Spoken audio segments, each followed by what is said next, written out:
Right, the first type of structured investment that I'm going to discuss is a structured deposit. A structured deposit is essentially an alternative to a fixed term deposit account.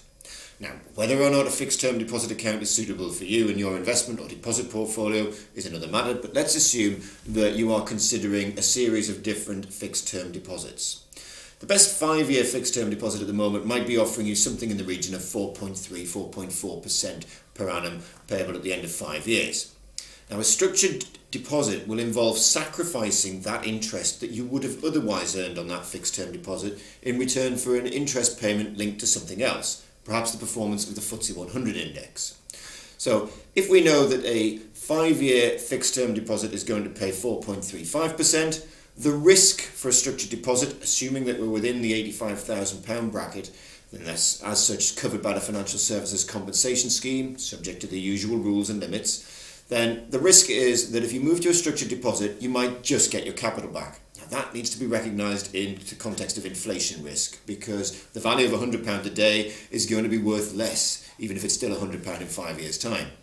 Now, you're only going to use a structured deposit if you have the potential to get a better return than 4.35%.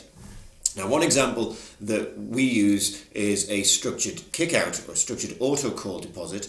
What this is a contract which might give you a return of, say, 6.25% for each year you've held it non-compounded, payable on the first anniversary that, say, the FTSE 100 index is higher.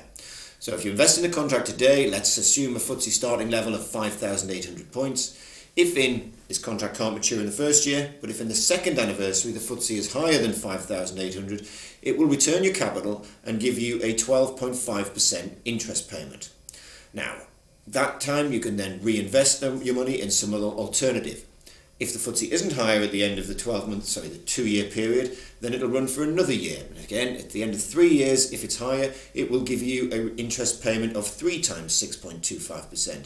If that isn't the case, it'll run to the 4th year, adding another 6.25%, and the 5th year, adding another 6.25%.